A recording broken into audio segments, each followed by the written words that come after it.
and 10 kilometers exclusion zone that is inside black color line border. What is the difference between two zones? Radioactivity. The level of radioactivity inside of 10 kilometers exclusion zone is much higher than inside of 30 kilometers exclusion zone. We are here now in Chernobyl city. We have crossed that checkpoint, Dityatki checkpoint, and we have made the distance 22 kilometers to Chernobyl city. Can I have Geiger counter, please? Geiger counter, the yellow one. Ah, thank you, thank you. So like here you can see that the level of radioactivity is 0.10 microsieverts per hour. But me and my colleagues were used to measure radioactivity in microrengens. The number will be the same, 10 microrengens per hour. Natural level of radioactivity is between 12 and 30 microrengens per hour. So, in that very room, 10 microrengens per hour. Quite acceptable normal level of radioactivity. But we are inside of 30 kilometers exclusion zone in Chernobyl city. A little bit later we will come inside of 10 kilometers exclusion zone. We will visit Pripyat city and we will come close up to the sarcophagus. What is that sarcophagus? That is the grave of destroyed parts of the reactor number 4 that exploded in 1986 on 26th of April month.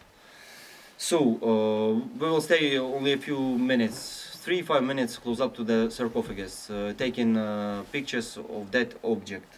We are not allowed to take pictures to the right, to the left. We are not allowed to take pictures of the wall, of the perimeter of the nuclear power plant. Why? Because that is forbidden, and also there are a lot of cameras of observation, and police, they are watching every object moving all around the perimeter of nuclear power plant. So like it's better not to make strange moves. That is forbidden. Just believe me, I tried a few times because it was difficult to understand that rule for me, and it's a pity it was bad situation. So it's better to follow the rules. There is one rule, to follow the rules and nothing wrong will happen with you. We will visit Pripyat city. When we will visit Pripyat city, that is some kind of paradise for photographers. But 3 weeks ago, we were forbidden, absolutely forbidden, to come inside of the buildings. They are, all of them, they are in accidental conditions. So like everything is falling down. You know, 27 years without humans, nature did its job. Everything is destroying itself. So like we are responsible for your safety. If something wrong will happen with you, me and my colleagues, we will be imprisoned. That is not a joke. That's true. So like we are not allowed to come inside of the buildings. We will walk all around those buildings. But it will be also interesting. So I would like to tell you that there are no inhabitants at all inside of the exclusion zone. The area of the exclusion zone is 2,600 square kilometers, mainly forest area, and I told you that there are no inhabitants here, only workers. 4,000 workers in Chernobyl city. They're working in shifts.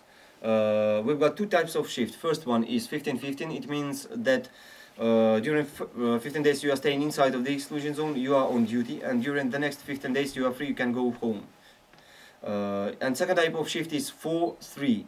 It means that during 4 days you are inside, and during 3 days you are free, you can go home.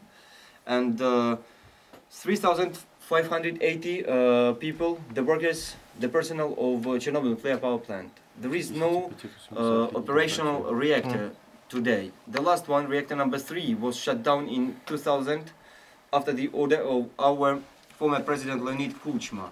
Reactor number 3 was still running after the accident, after the explosion of the reactor number 4. During 14 years, it was operational. What they are doing, those 3,580 people on CHNPP, they are keeping under control the situation with radioactive materials that left after the accident, after the explosion, on the area of the nuclear power plant. Radioactive spent fuel, strong and liquid radioactive wastes. Those people, the personnel of nuclear power plant, they are working on decommissioning of the nuclear power plant. They're working, collaborating with different international projects on mantling of different storages for liquid and strong radioactive waste. The last one, French project Novarka, is running right now, and they're trying to mantle the new confinement that will be in the shape of an arch. It will be it will be mantled close up to the sarcophagus. The existing sarcophagus is not stable, so like it will be mantled close up, and then the new confinement in the shape of an arch will be slided with rails above the existing sarcophagus just to cover it. And the new confinement will not be just confinement itself, it will be the whole technological facility with cranes equipment inside. Why?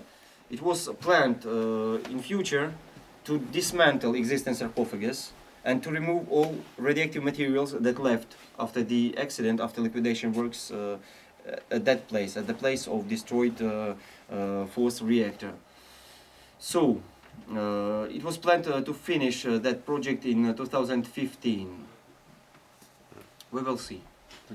We will see. No, everything is possible.